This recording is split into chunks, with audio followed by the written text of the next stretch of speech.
Bismillahirrahmanirrahim.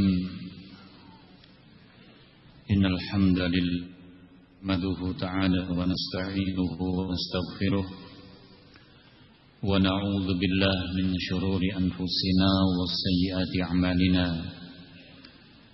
May yahdihillahu fala mudilla lahu wa may yudlil fala hadiya lahu. Asyhadu an la ilaha illallah wahdahu la syarika lahu wa asyhadu anna Muhammadan abduhu wa rasuluh sallallahu alaihi wa ala alihi wa sallama tasliman katsira, amma ba'd.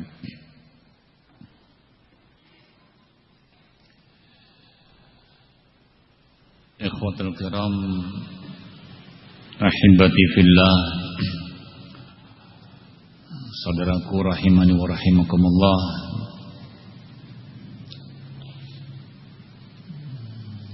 Melanjutkan pelajaran ataupun kajian kita dari kitab Awaiq At-Talab, hal-hal yang menjadi penghalang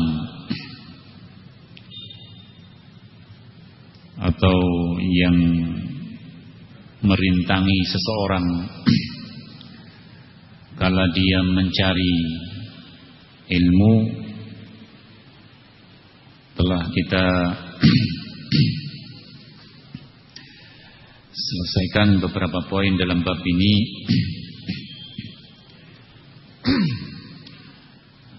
Kita di penghujung Aiq Ar-Rabi',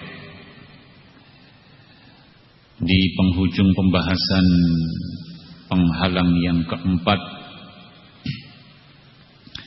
akhdhul ilmi 'anil asaghir, mengambil ilmu dari orang-orang yang masih senior. Bahkan ada pula yang menafsirkan termasuk asaghir mereka-mereka bukan ahli sunnah.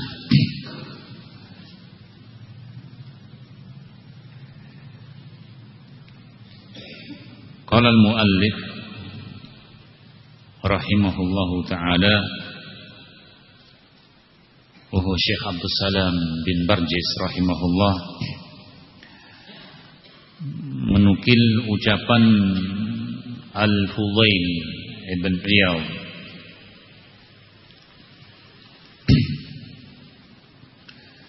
qala Al-Fudail bin Iyad rahimahullah,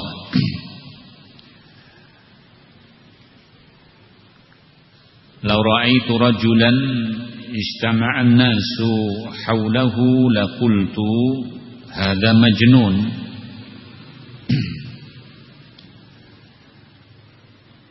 Kata Fudail, andai kata aku melihat ada seorang yang di sekitarnya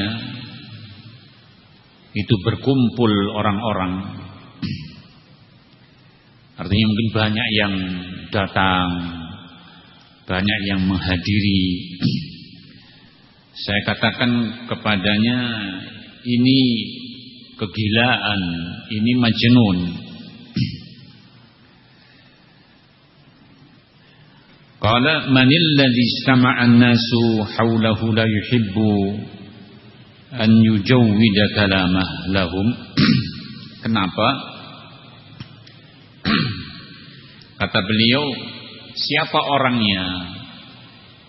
Siapa orangnya kalau di sekitar dia itu berkumpul orang banyak, tidak termotivasi, tidak terdorong untuk kemudian dia yujawwid kalama, memperbagus retorikanya, ya, memperbagus penyampaiannya. Ada istilah sistematis lah, ada istilah berpengaruh kalau berbicara. Al-muhim nanti akan dinukilkan pula tanbih dari muallif rahimahullah. Artinya orang itu kalau di hadapan dia berkumpul orang banyak, siapa yang menjamin? Asalnya mungkin ngomongnya biasa-biasa, tapi ketika orang sudah mulai banyak yang berkumpul, dia mulai seperti ingin menampilkan yang paling bagus.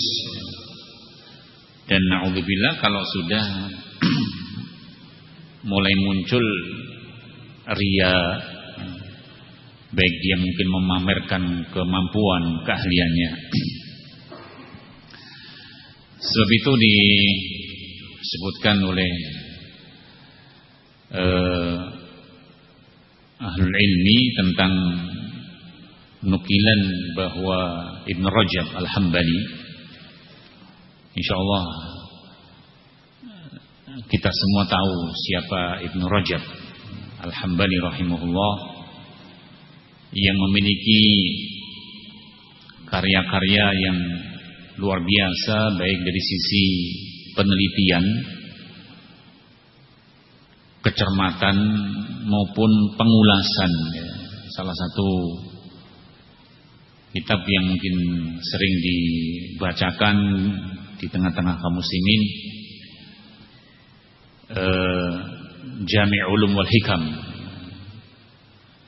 kitab yang di situ mengumpulkan sekian banyak cabang pengetahuan dan hukum, yang beliau itu hanya meringkas sekitar 50 hadis, tetapi bisa menjelaskan kebutuhan yang diperlukan oleh kaum muslimin, oleh masyarakat dalam kehidupan mereka sehari-hari. Padahal hadis itu ada ribuan kan gitu, tapi dengan 50 itu saja sudah seperti menjawab. Suatu ketika beliau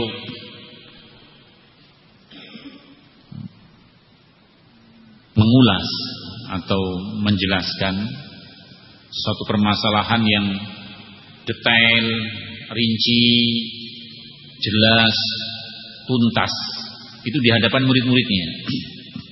Di hadapan murid-muridnya. Nah, suatu ketika dijumpai sebuah majelis yang di situ banyak orang-orang yang mumpuni, orang-orang yang di situ secara kapasitas itu berkapasitas, secara kemampuan punya kemampuan. Nah, salah seorang yang berada di majelis, yang ikut majelisnya Ibn Rajab, tahu bahwa ini walaupun orang-orang yang bicara ini orang-orang yang kalau kita katakan mungkin secara nama lebih kondang ya, lebih dikenal, tetapi pembahasan yang diobrolkan itu persis dengan muatan yang dijabarkan Ibn Rajab, hanya saja penjabarannya, ulasannya tidak sedetail, tidak serinci, tidak setuntas yang dikatakan oleh Ibn Rajab. Makanya orang tadi, kenapa Anda diam? Toh kemarin kan mengulas sesuatu yang rinci, detail, tuntas. Ini masih ngambang pembahasannya. Kenapa Anda kok tidak masuk di situ?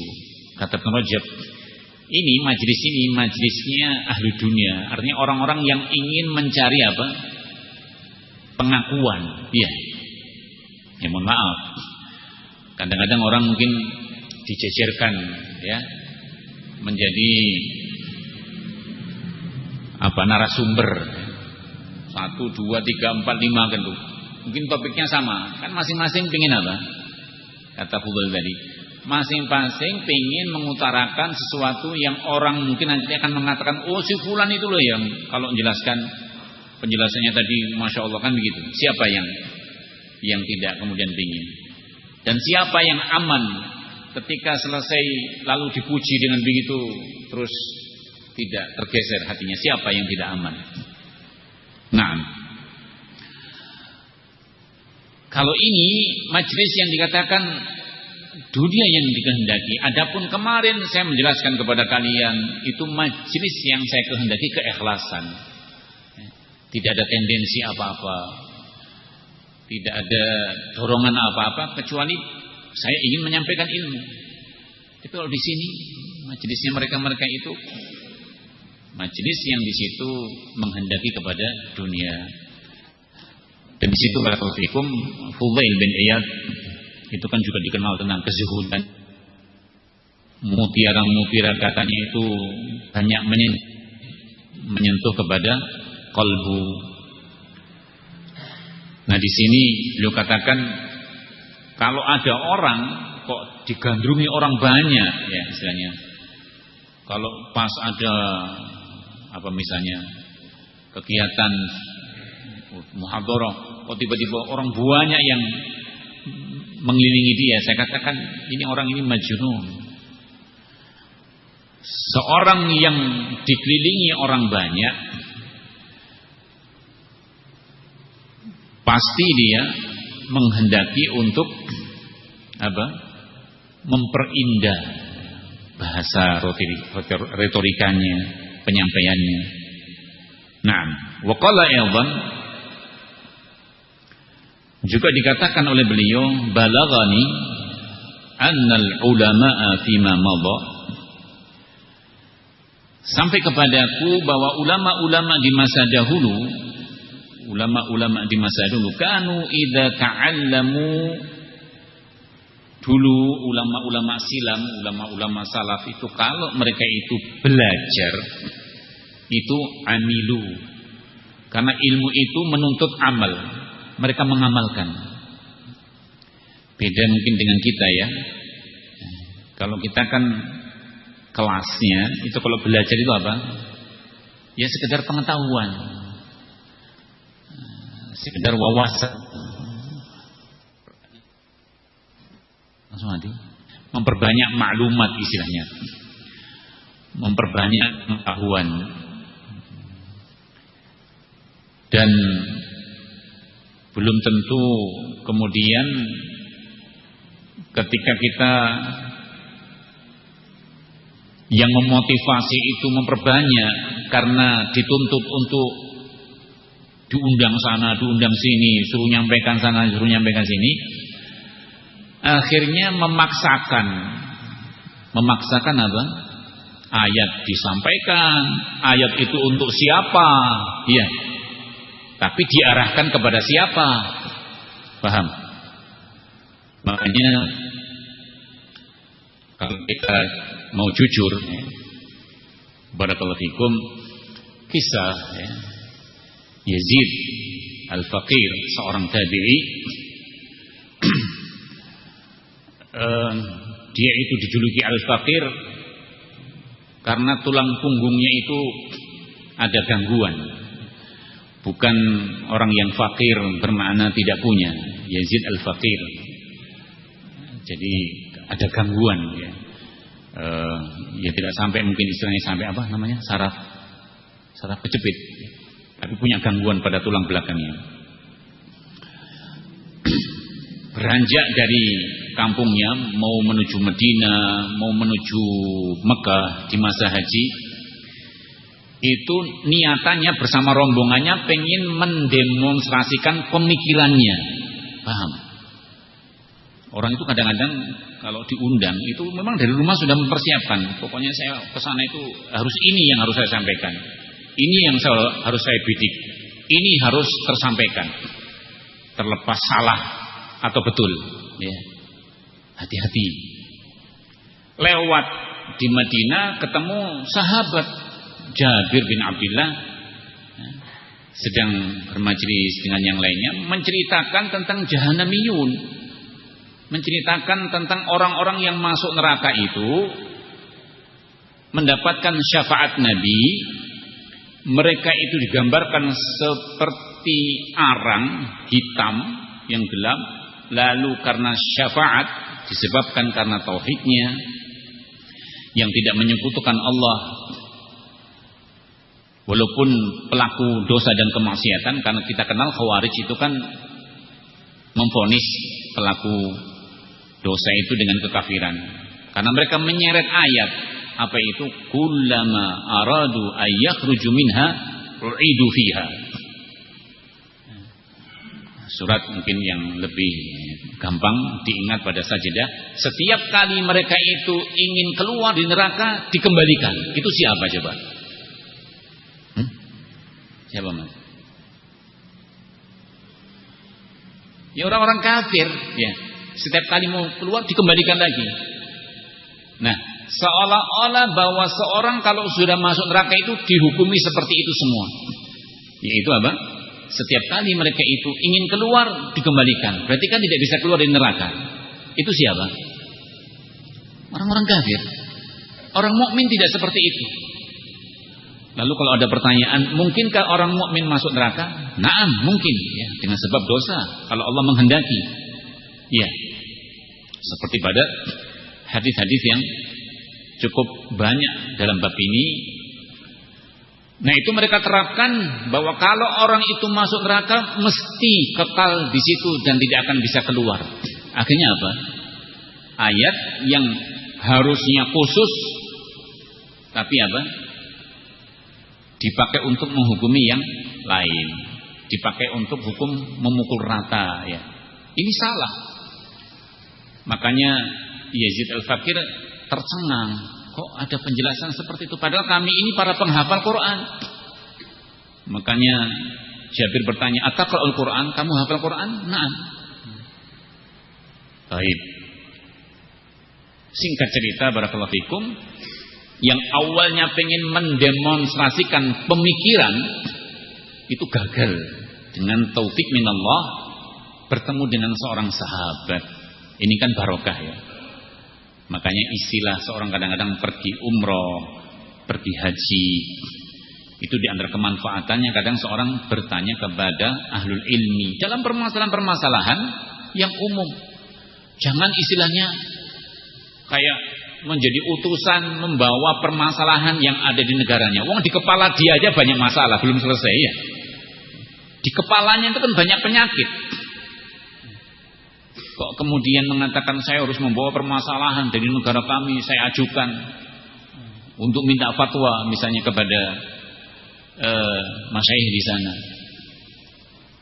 Itu kita khawatir. Makanya Khawarij merasa di garda paling depan sebagai orang yang menampilkan Islam, tapi disifati oleh Nabi yang rukuna minad-din. Mereka keluar dari agama itu kama yamruqus sahm minar ramiyah, seperti melasatnya. Jadi kalau panah itu dibidikkan kepada buruan, itu enggak menempel darah, enggak menempel daging. Mestinya kan nempel ya. Karena saking cepatnya. Yaqra'unal Qur'an, mereka membaca Quran, la yujawiz hanajirahum, tidak melewati kerongkongan. Banyak para ulama, Syekh Muhtaimin dan yang lain mengatakan, jangankan sampai kepada hati berpengaruh, lewat kerongkongan saja tidak, nyampe kerongkongan saja tidak. Nah, kalau orang beragama, dengan ayat dia bawa, dengan hadis dia bawa, seolah-olah sebagai orang yang paling tahu. Dia vonis fulan, dia hukumi fulan, tapi lupa dengan dirinya, karena agamanya tidak sampai kepada apa? Tidak sampai kepada hatinya. Hati-hati kalau sampai kita mungkin sekian banyak pelajaran yang kita kumpulkan kok judulnya hanya untuk menghukumi orang, ya, menghukumi orang, diri sendiri dilupakan, itu bahaya dan sudah ada cikal bakalnya. Bahkan zaman Nabi SAW, yaitu Dzul Khuwaisirah yang memprotes Nabi tentang diprotes Nabi tidak berlaku adil. Nah, kalau Nabi diberlakukan tidak adil, dia cari keadilan dari mana? Keadilan dia sendiri? Ini nggak mungkin. Tentunya Allah dan Rasulnya yang paling berbuat adil. Kita kembali. Dulu para ulama, kata Fudail, sampai kepada saya, ulama-ulama dulu itu kalau belajar itu mereka mengamalkan. Makanya giatnya, semangatnya Dan itu membawa berkah. Ilmu itu kalau diamalkan membawa keberkahan. Bahkan Imam Ahmad rahimahullah bahkan sampai hal-hal yang sifatnya mungkin istilahnya asing, bahkan mungkin kadang-kadang khawatir kalau diterapkan di halayak ramai, itu mungkin juga akan menjadi pertanyaan besar. Cari momen-momen yang di situ mungkin istilahnya walaupun hanya sekali seumur hidup, paling tidak seorang ketika sampai padanya ilmu itu diterapkan. Contohnya yang paling gampang apa Pak Dokter? Hadis Nabi SAW apa? Kalau makan suruh apa terakhir? Menjilat atau dijilatkan ya? Coba kalau kita pas makan bareng sama kita aja lah gitu ya. Tolong tangannya dijilat, mau enggak? Kalau di rumah kan banyak ya, anak kita, iya, anak ini kan gitu ya, istri kita kan gitu ya. Coba, pernah tidak seperti itu? Pernah nggak dulu apinya sampai? Jadi kadang-kadang itu, paling di rumah kan seperti itu. Paling tidak kita terapkan di situ. Coba di pas walimah gitu ya, makan bareng-bareng. Ini sunnahnya nih, jilati tangan saya. Ya. Kan. Tetapi kalau di rumah paling tidak pernah ya. Ya mudah-mudahan nanti pulang terus bisa menerapkan ya. Minimalnya kan dalam lingkup yang kita bisa mengendalikan. Rasul sallallahu alaihi wasallam itu pernah waktu maghrib itu membaca surat Al-A'raf. Ada yang bawa mushaf. Berapa lembar Mas? Al-A'raf itu 1 juzan lebih ya. Ada yang buka mushaf? Coba surat Al-A'raf. Kan kalau 1 lembar 1 halaman itu kan 15 baris ya. Berarti kalau 1 lembar kan 2 halaman 30 baris. Ketemu belum Mas? Hah? Berapa halaman?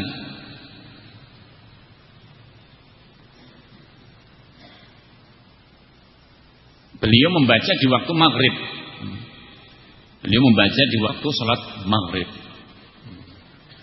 Nah ini dulu pernah kita jumpai waktu kita di Yaman, yang Imam Syekh Ahmad Al-Usabi itu beliau baca dan nggak sampai Isya selesai. Coba kalau kita yang baca mungkin sampai subuh nggak selesai ya. Berapa? 12 lembar. Berarti kan 1 juz lebih ya. Mau dipraktekkan? Coba dipraktekkan gitu ya. Saya khawatir 14 Isya belum selesai. Baik. Artinya itu kadang-kadang diterapkan. Tapi melihat kondisi.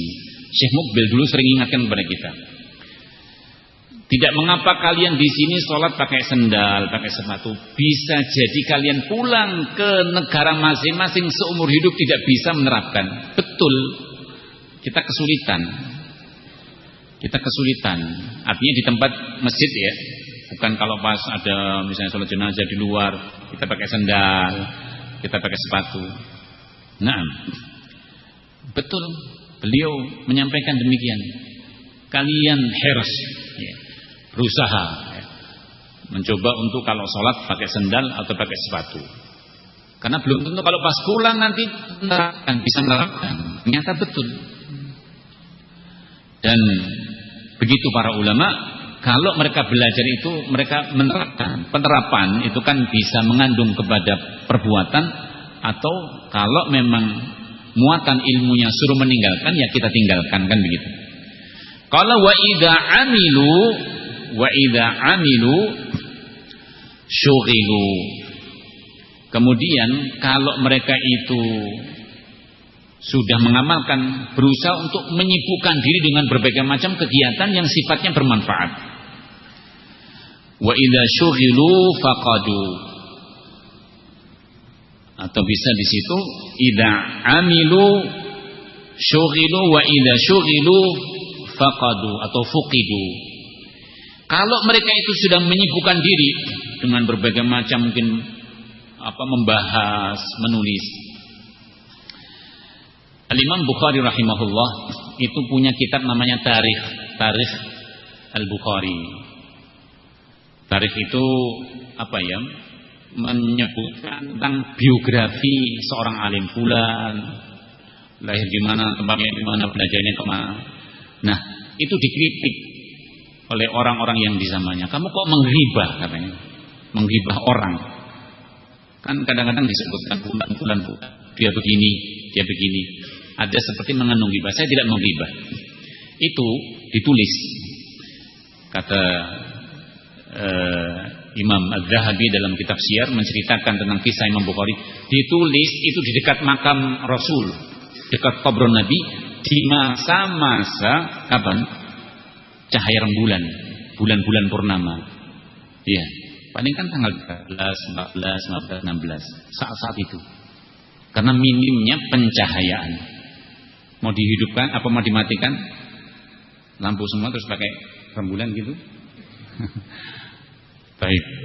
Artinya waktunya apa? Sesaat. Bahkan kadang-kadang beliau rehlah dari satu tempat ke tempat yang lain. Misalnya kalau seorang mondok ya, belajar di sini, kemudian selesai pindah kemana, itu seiring dengan waktu itu beliau manfaatkan untuk menulis apa-apa yang beliau dengarkan. Al-muhim, barakallahu begitu para ulama ya. Ketika dalam kondisi mereka menyibukkan diri, mereka hilang. Mereka hilang seperti tidak terlihat. Wa idza fuqidu tulibu. Nah, saat di situ mereka itu hilang, dicari di mana kan begitu ya. Dicari. Kabarnya ada si fulan belajar, kok dia tidak terlihat, di mana dia? Wa idza tulibu harabu. Tetapi ketika dicari, mereka berusaha untuk bersembunyi, tidak ingin menampakkan diri. Beda dengan kita sekarang ya. Enggak dicari aja, pengen dicari, pengen nampakkan. Nyari siapa? Kan begitu. Oh si fulan. Oh si fulan ya saya. Ada apa? Oh suruh ngisi ya, suruh ini ya. Atau kadang-kadang lewat ya, ada orang kadang-kadang tipenya lewat satu daerah ngabari telepon, gimana kabar, baik, sehat kan gitu ya. Kajian di situ siapa? Bisa nggak saya ngisi di situ ya? Pengen diampirkan, pengen diorbitkan, pengen diorangkan. Dulu ulama tidak begitu. Mereka betul-betul ingin apa? Menyembunyikan dari kemampuan. Bukan bermakna bahwa mereka itu ingin menyembunyikan ilmu. Ingin menyembunyikan ilmu, tidak. Hal itu sebagaimana tafsir hadis. Karena itu Rasulullah SAW memperumpamakan al-ulama, mathalu al-ulama, perumpamaan ulama ketimbang alal abid, perumpamaan ulama dengan orang ahli ibadah, kamatil qamar kasairil kawakib, seperti perumpamaan rembulan dibandingkan dengan bintang-bintang yang lain. Bulan itu satu dengan ribuan bintang, terang mana? Misalnya pada saat bulan hilang ya. Bulan hilang. Bulan hilang itu kapan? Enggak tahu. Ya saat siang. Kalau siang sih bukan waktunya terbit rembulan ya. Artinya hilang itu kalau sudah tanggal-tanggal apa? Tanggal-tanggal tua kan gitu ya, menghilang, tidak muncul misalnya di malam hari ataupun hanya saat. Diperumpamakan rembulan, karena rembulan itu kan muncul awalnya bulat penuh atau bertahap. Bertahap, ada bulan sabit ya, kecil, terus penuh. Bahkan kadang-kadang penuh itu pun tertutupi awan sehingga tidak terlihat ya. Itu pun seperti ulama. Ulama itu tidak kemudian tiba-tiba jadi. Mereka bertahap. Fase demi fase ya. Tahapan demi tahapan, ilmu demi ilmu, sampai terkumpul kuat. Kadang ada seorang alim yang ilmunya mumpuni tetapi tidak terlihat. Mungkin karena daerahnya jauh, berada di tempat yang terpencil, karena tertutupi awan tadi, sehingga orang-orang tidak mengetahui bahwa di sana ada seorang alim yang mumpuni, dan itu banyak. Baik. Qala fa ya ayyuhat tullabu in aradtumul ilma min manabi'ihi. Kemudian beliau Syekh Abdul Salam, wahai para penuntut ilmu, kalau kalian menghendaki ilmu yang kalian cari dari sumber-sumbernya, fahauhum al-ulama, mereka para ulama al-kibar, mereka para ulama kibar. Datangi ulama-ulama kibar, berguru dengan ulama-ulama kibar. Dan juga disebutkan pula oleh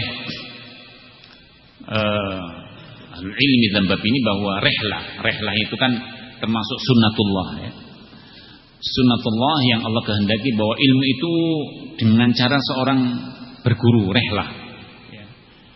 Ya, rehlah itu sebelum seorang keluar dari kampung tempat tinggalnya, yang pertama semestinya seorang itu yang menekuni ilmu guru yang yang ada di daerahnya. Kan murah biayanya ketimbang harus keluar. Ya tidak. Nah, kalau kemudian belum apa-apa sudah pengen keluar, wong terhadap guru-guru yang mungkin berada di sekitarnya saja dia belum belajar di situ, kenapa harus ibaratnya pergi jauh-jauh? Tuntaskan, belajar dulu, siap. Dan Masya Allah kemudian Allah akan berikan kemudahan-kemudahan ketika seorang rehlah keluar.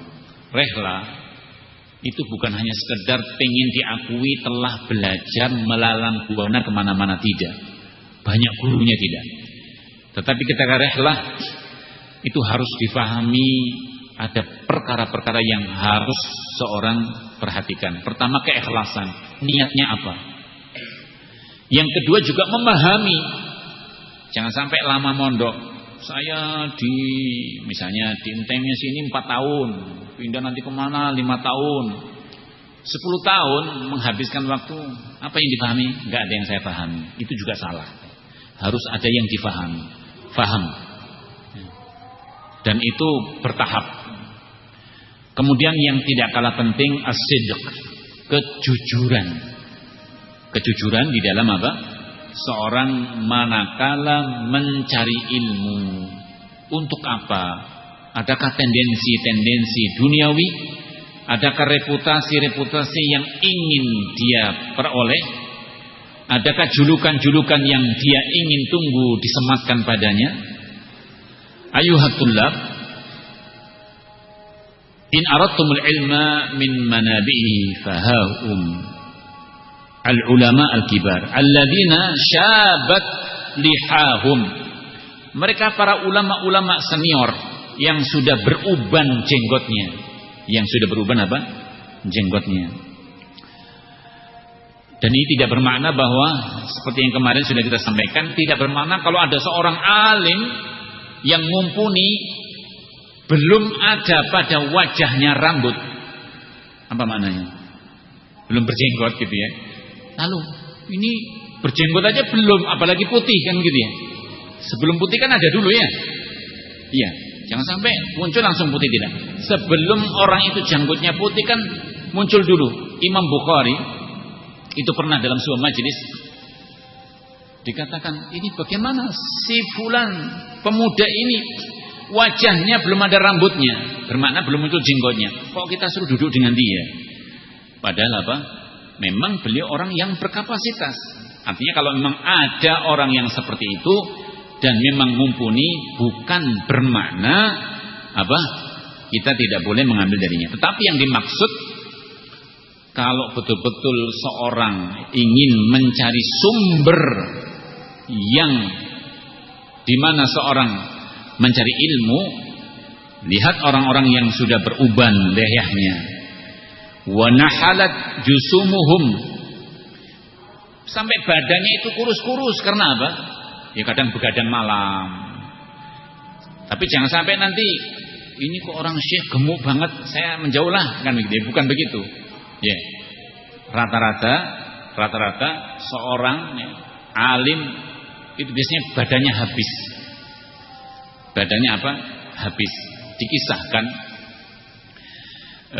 juga dalam syiar bahwa ada seorang itu kalau malam itu dia menyadur, menulis, dia gunakan. Karena kalau dipakai membaca, kecenderungan mungkin bisa ngantuk. Dia pakai nulis. Nah, siangnya membaca. Yang dibaca dia siang hari, dirangkum, ditulis pada malam hari. Suatu ketika tiba-tiba berkucuran air matanya itu, meleleh. Kemudian tiba-tiba tidak bisa melihat, terjadi kebutaan. Kemudian dia tidur. Saat tidur itu ketemu dengan Rasulullah SAW. Ditanya, kenapa kamu kok tidak bisa melihat? Karena aku terlelahkan waktu.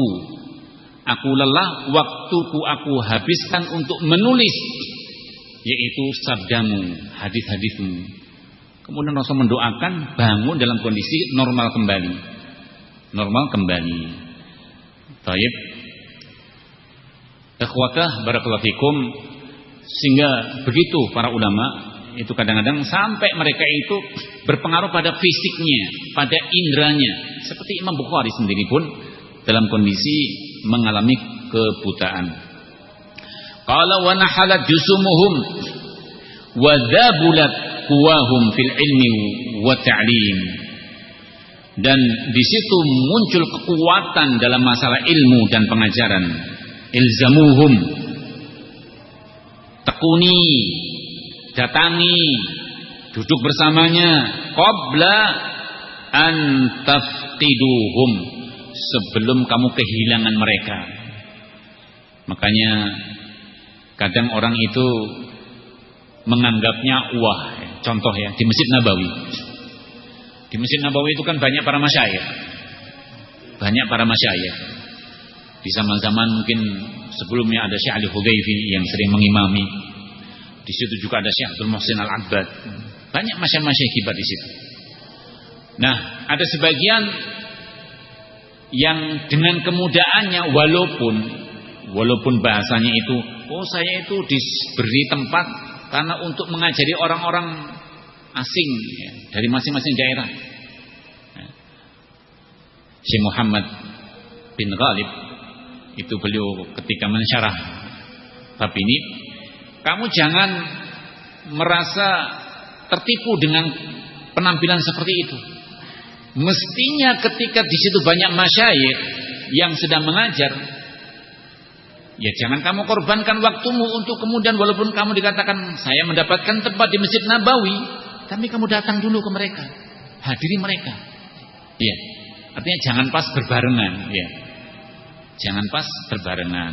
Sebagian orang itu kadang-kadang merasa, oh si fulan dapat kursi di Masjid Nabawi. Hati-hati daripada kemudahan diorbitkan dalam kondisi dia meninggalkan orang-orang yang sudah tadi lehehnya sudah memutih, badan mereka itu kurus-kurus, kekuatan ilmu dan pengajaran luar biasa. Duduk dengan mereka sebelum kamu kehilangan. Wastakhriju kunuzahum qabla an tawara ma'ahum. Keluarkan, ambil sesuatu yang menjadi kunuz, simpanan-simpanan. Kan ilmu itu seperti apa? Kanz. Ilmu yang ada pada dada seorang, ilmu yang ada pada seorang alim itu seperti harta yang disimpan. Kamu ambil. Makanya Rasul mengatakan apa? Al-ulama warathatul anbiya. Para ulama pewaris para nabi. Karena nabi tidak meninggalkan dirham wala dinar, meninggalkan ilmu. Ambil. Jangan sampai kamu belum mengambil sebelum dikubur ilmu tadi bersama mereka. Karena seiring dengan meninggalnya seorang alim, terkubur pula ilmu yang bersamanya. Walaupun tidak totalitas, mesti ada sesuatu yang andai kata fulan itu hidup banyak mutiara-mutiara yang belum kita ambil, keburu meninggal. Wa fi lailatul dulma yuftaqadul badr. Wa fi lailatul dulma yuftaqadu al badr. Maka pada malam yang gelap seorang kehilangan bulan purnama. Coba bayangkan kalau di malam-malam yang gelap tapi kita diterangi dengan bulan purnama, betapa mudahnya kita berjalan. tidak jatuh pada lubang, tidak tersandung batu, tidak keliru pengen ngambil kayu, keliru kobra kan gitu ya. Orang kadang-kadang malam hari kok pengen cari kayu bakar. Yang penting dia mendapatkan, dipegang, dikira kayu padahal ular. Ini juga orang-orang yang barakallahu fikum merupakan celaan bagi para pencari ilmu yang mereka tidak melihat dari mana dia mengambil, apa yang diambil, yang penting ngambil ya. Yang penting ngambil. Kan bisa membunuh dia. Bisa membunuh dia. Masuk isya ya, fadhal. Muadzin azan terlebih dahulu.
Qala rahimahullah tanbihun,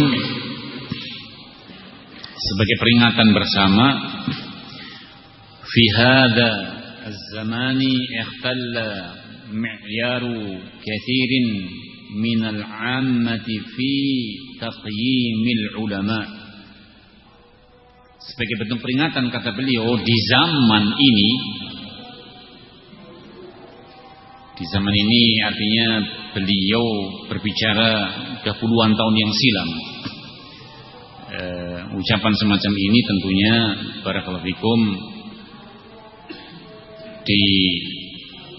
dikaitkan dengan zaman yang waktu itu Masya Allah ya. Artinya zaman yang para ulama masih banyak yang hidup. Kata beliau, ikhtalla, terjadi kerusakan mi'yar, timbangan kathirin minal 'ammah, kebanyakan dari orang-orang awam fi taqyimil ulama, di dalam hal mendudukkan, di dalam hal menempatkan siapa ulama. Faja'alu kulla man wa'adha mau'izatan balighatan, memposisikan kalau ada seorang yang ngomongnya itu Masya Allah, apa ya, bahasa yang dikatakan sebuah mau'izah balighah,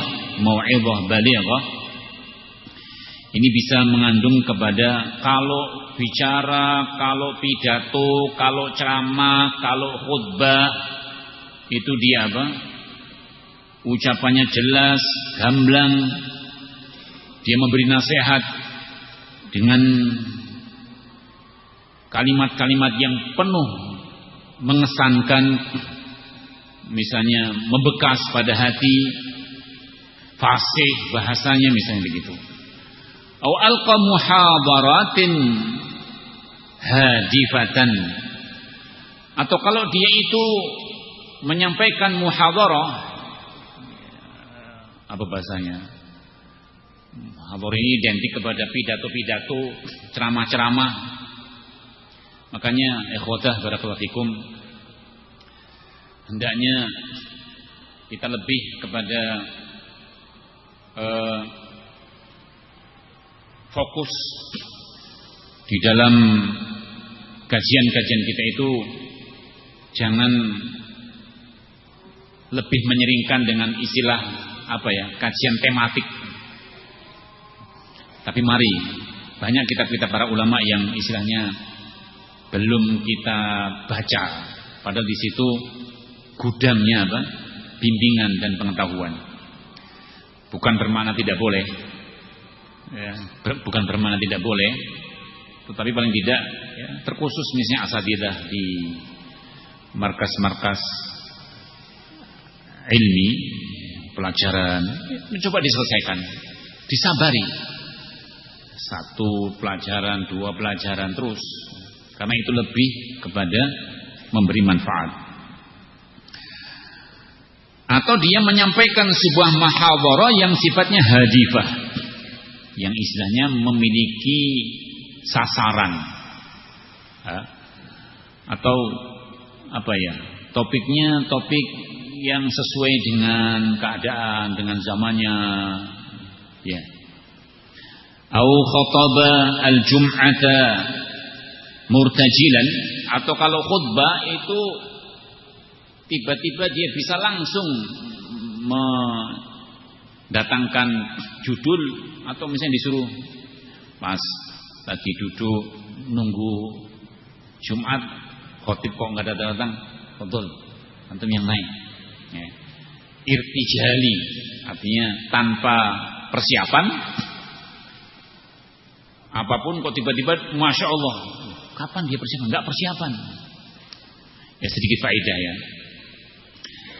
Saya kadang-kadang kalau mau berkhutbah di masjid umum itu saya coba rangkum teksnya, saya baca, saya rekam, kira-kira menghabiskan berapa menit, kan begitu ya. Kalau ada yang panjang ya saya kurangi, kalau ada kekurangan pada mananya perlu tambah, supaya apa? Kadang-kadang kan kita di meja mimbar itu sudah ditulisi khutbah misalnya 7 sampai 15 menit. Kalau tanpa persiapan menghitung, ya, akhirnya apa? Kita 15, 20 menit, 30 menit, ya. Sampai-sampai kadang jamaah untuk menghentikan amin kan gitu ya. Suruh berhenti. Loh, saya belum doa kok amin semua, ini ada apa? Itu sirine namanya, storm, sirine, tanda rambu-rambu. Antum kepanjangan dalam khutbahnya. Artinya kadang-kadang kita ketika di awam itu mencoba, kadang-kadang kita baca, ya selaraskan. Lebih sedikit insya Allah tidak masalah. Tapi kalau saya membablas, karena kadang-kadang kalau khutbah orang pengennya apa? Harus tersampaikan. Saya punya maksud A sampai Z harus tersampaikan. Terserah orang bilang amin nggak apa-apa kan begitu. Wong yang berkuasa saya. Giliran sudah turun, baca suratnya panjang lagi, gitu ya. Mungkin aminnya sepanjang dia baca surat amin kan, karena protesan gitu ya. Ini juga barakallahu fikum perlu diperhatikan. Nah, jadi kadang kalau khutbah Jumat murtajilan, seolah-olah bahasa yang disampaikan bahasa-bahasa yang tanpa persiapan pun dia lakukan. Maka divonis bahwa dia apa? Aliman yurja ilaihi fil ifta. Kalau ada orang muhadharahnya itu sistematis, ngomongnya bagus, bikin orang mungkin terkesima, mengetuk hati. Kalau khutbah Masya Allah begini-begini, oh dia alim yurja ilaihi fil ifta, yang patut semua pertanyaan dikembalikan kepada dia. Fatwa-fatwa harus ditanyakan kepadanya. Wa yu'khad al-ilmu anhu, dan ini orang yang paling patut, orang yang paling pantas untuk diambil ilmu darinya. Nah, padahal saat giliran mungkin pulang misalnya ke kampungnya, ke pondoknya, Ustaz kami pengen belajar ini, atau sibuk ya saya besok ada mengajar ke sana. Hampir-hampir mungkin malah tidak pernah ngurusi pondoknya, nggak pernah ngajar ya. Ya, terus tulap mau dikemanakan. Makanya kalau kehadiran betul berfaedah, kehadiran asatidzah dari luar itu Masya Allah ya. Tapi kan yang lebih seharusnya, ini sekaligus misalnya komunitas itu, yang lebih bisa memberi perkembangan yang signifikan itu justru yang di pondok itu sendiri. Pelajaran bahasa Arab diikuti sampai seberapa kan gitu ya, nulis kan gitu ya. Nah memang kalau ustadz-ustadz yang datang ke sini ngajari cara nulis imla, khot kan tidak ya. Nah walaupun di dalam majelis itu kan ada orang kadang-kadang datangnya mungkin dia musafir, makanya Syekh Ibnu Taimin itu pernah dalam majelis, kamu si fulan, mana penamu, mana buku tulismu, mana catatanmu? Ya saya musafir, melihat ada halaqah saya mampir. Ya tapi kalau dalam majelis kan butuh begini. Nah, bukankah Rasul menyebutkan tidaklah seorang hadir dalam majelis yang berkumpul di situ dibacakan ayat Allah, ya hadis-hadis Nabi, kecuali apa? Turun rahmat, malaikat mendoakan. Syekh mengambil pelajaran dari situ, Masya Allah. Ya, dari situ beliau diam. Ya. Pernah beliau mengimami suatu ketika terkelirukan membaca zalzalah. Mau bukti keliru zalzalah, surat al-zalzalah. Mau baca surat al-zalzalah? Siap, coba. Berdiri tapi menghadap kiblat. Iya. Siap Mas baca surat al-zalzalah? Hah? Siap, ayo berdiri cepat baca gitu.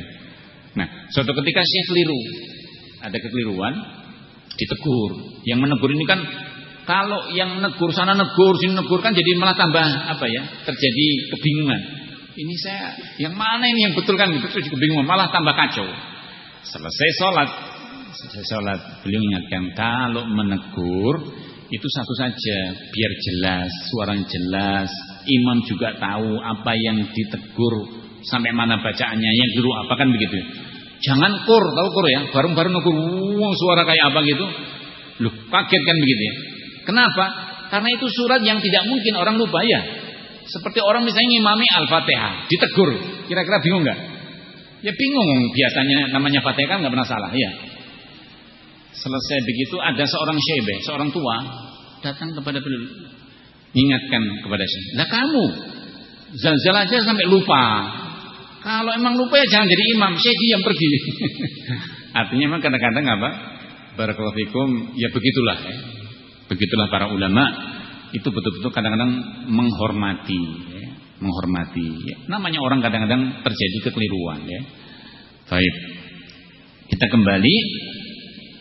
Jadi ada sebagian orang melihat bahwa kalau pinter ngomong, retorikanya bagus ya, penjelasan begini-begini langsung dikatakan, oh ini orang ini pantas untuk diambil fatwa darinya. Semua pertanyaan diajukan kepadanya dan yang paling pantas untuk diambil apa? Ilmunya. Wa hadhihi raziyatun mu'limah. Kata beliau, disimpulkan justru yang semacam ini adalah merupakan bencana yang menyakitkan, wa dhahiratun muzriyah, dan sesuatu fenomena yang memilukan.